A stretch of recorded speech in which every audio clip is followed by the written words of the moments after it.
Pentru Claudiu Stojec de la Sibiu.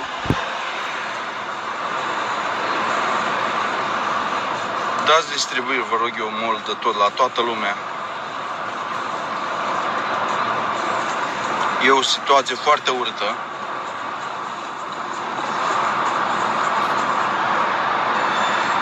Dați distribuiri, vă rog eu mult de tot. Dați distribuiri pentru Claudiu Stojec, șmecherul de la Sibiu.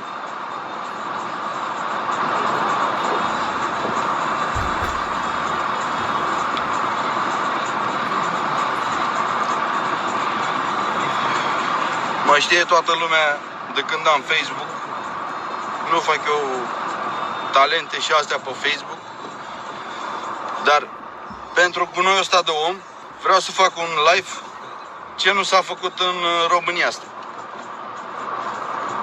Vă roagă fratele vostru distribuiri în toate grupurile din lumea asta pentru Claudiu Stojec de la Sibiu, milionarul de la Sibiu.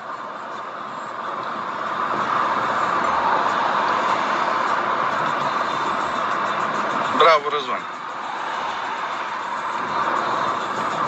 Milionarul care ne-a nerocit familiile, mie lui Șmec, mie personal lui Șmec, lui Raimondo, ne-a luat toți banii, ne-a distrus. Milionarul ăsta la miezul nopții.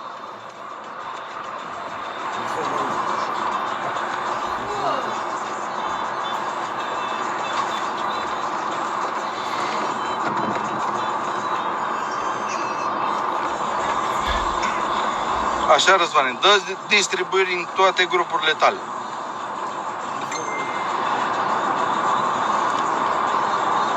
Ăsta care ne-a luat toți banii, să dă mare pe banii noștri, pe ai mei, pe lui Șmec și pe lui Raimondo.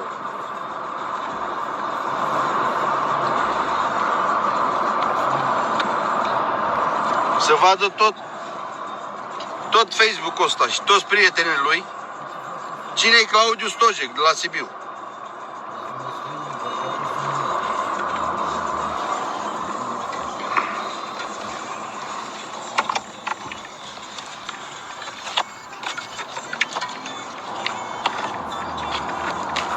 Să intre toată lumea.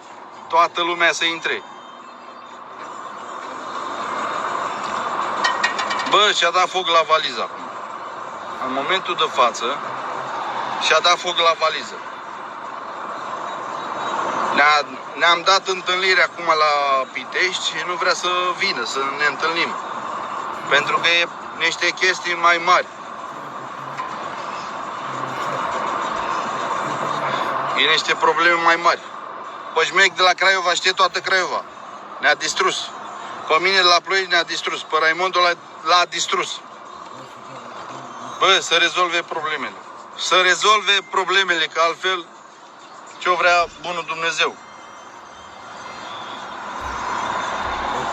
Claudiu Stojec de la Sibiu e un șmecher, un interlopul țării, a României.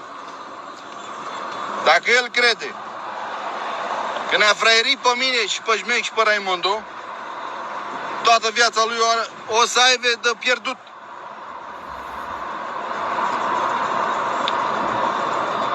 Dați distribuire, vă rog eu mult. Pentru Claudiu Stojec vreau să dați distribuiri toți prietenii mei.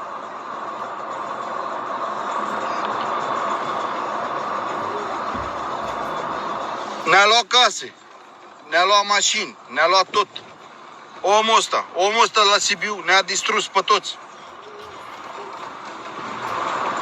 Datorită lui s-a făcut toate problemele astea, care știe toată lumea. Și vreau să clarifice toate problemele astea cu toată lumea prezentă. Claudiu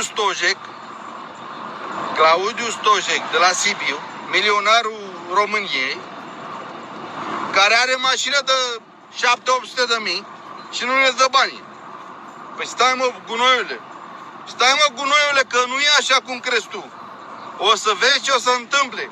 Bă, gunoiule, o să întâmple nenorociri. O să rămâi sărac cum suntem și noi acum. Și eu, și Șmec, și Raimondo. Noi, în momentul de față, datorită ție, știe toată lumea asta prezentă. Știe toată lumea că ești problemă mare.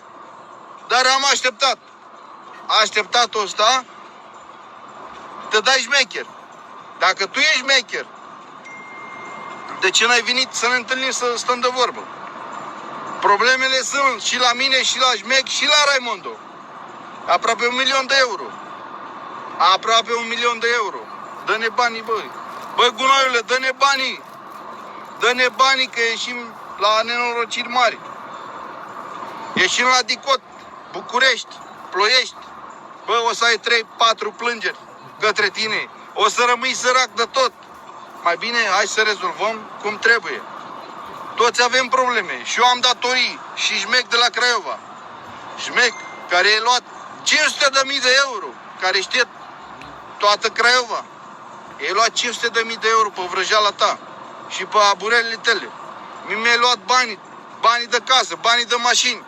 Banii la lume. Lui Raimondo. Dă-ne banii, bă, gunoiule, bă. Până când crezi tu că-ți merge așa? Am așteptat 1 an, 2. Dă-ne banii, bă, fraiere, bă. Dă-ne banii, bă, gunoiule. Când eram noi pe lumea asta cu mașini bune, tu erai fraierul României, nu te știa nimeni. Te-am pus în valoarea lumii, să te vadă lumea în mașini. Dă-ne banii. Dă-i banii lui Șmec, dă-mi banii mie, dă-i banii lui Raimondo. Păi tu crezi că merge așa? Băgați-i pula în rasta ta și în copiii tăi. Nu-ți merge așa. O să dai de belele mari. Îți spune fratele tău. Îți spune fratele tău că nu o să rămâi așa cum crezi tu.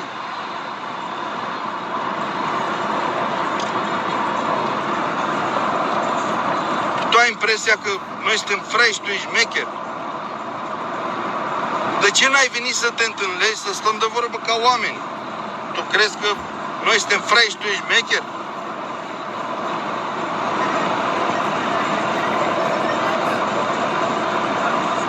Bă, până ne știe o Românie întreagă. Pe mine, în primul rând. Pe Șmec, pe Raimondo. Ne știe o Românie întreagă, bă, fraiere, bă. Nu o să rămână viața asta, cât ai avea tu viață pe lumea asta, nu o să rămână așa. În primul rând, dă-ți datoriile față de toată lumea și după aia o să rămâi om cum trebuie. Nu fă tu ce vrei tu. Nu fă tu ce vrei tu, că nu-ți merge așa ceva.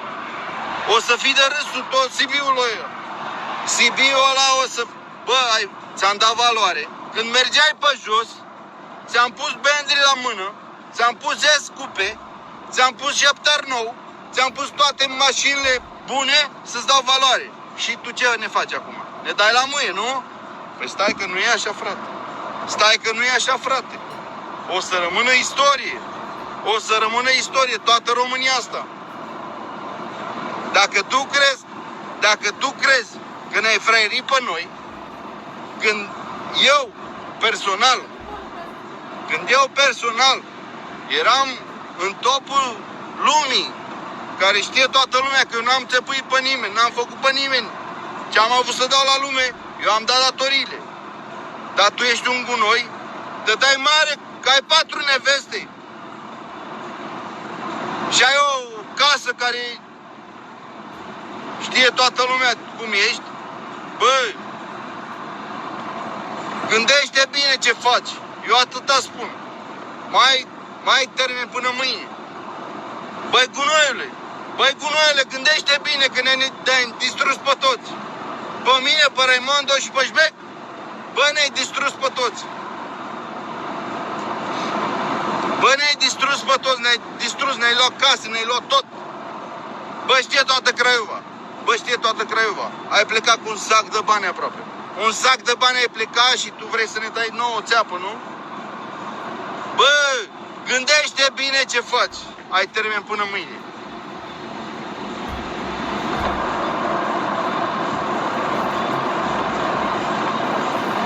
Am vorbit Remus, frate. Frate Remus, m-am întâlnit cu el la Vâlcea. S-a suit în mașină și a plecat, frate. Omul nu-i dă cuvânt, frate. Omul e o panoramă, un distrus. Bă, Remus, bă, știi că am caracter. Bă, știi că suntem oameni. Dar ăsta nu e om, frate. Bă, ăsta ne-a distrus, bă.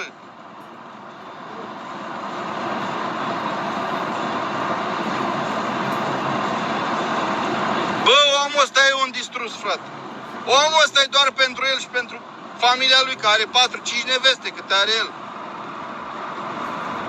Dar trebuie să dai datoriile, frate, în viața asta. Eu am pierdut tot ce înseamnă.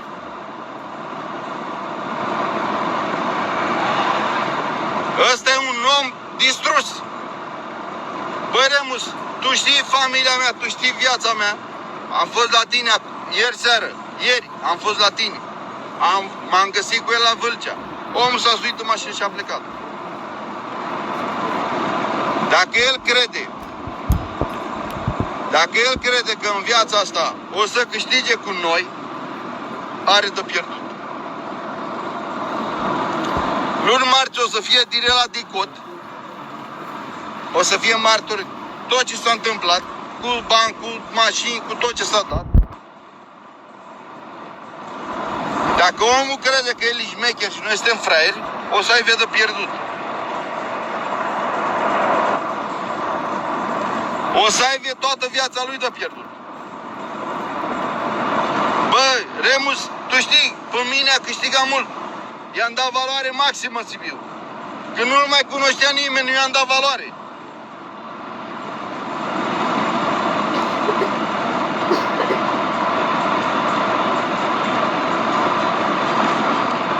Bă, un gunoi de ăsta care e un nimeni. Bă, noi suntem pe piața asta de 20 de ani. Bă, de 20 de ani. Remus, tu ești de acolo de la el și știi ce înseamnă. Bă, i-am băgat 1.000.000 de euro în buzunare. I-am băgat 1.000.000 de euro. A zis că are afaceri, că are alea. Dă-ne mă banii, bă, gunoiule, bă. Bă, dă-ne banii noștri, bă, gunoiule, bă, că ieșim la nenorociri. O să pici arestat, bă, gunoiule, și o să pierzi tot în viața asta. Bă, o să pierzi tot ce ai. Bă, ascultă-mă, mă jur pe copiii mei și pe nepoții mei și pe toată familia mea, de nu o să pierzi tot ce ai.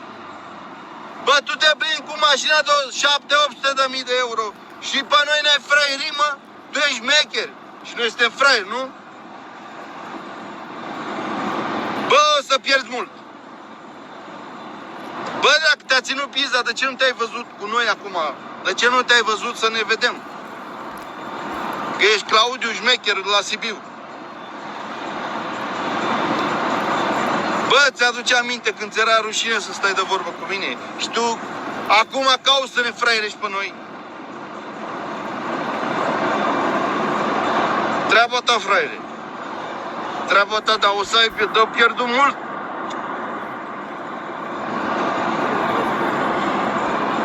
Bă, ai luat banii lui Șmec. Bă, ai luat banii lui Raimondo. Mi-ai luat banii mie. Bă, tu crezi că ești șmecher și noi suntem fraieri, nu? Bă, nu o să rămână așa.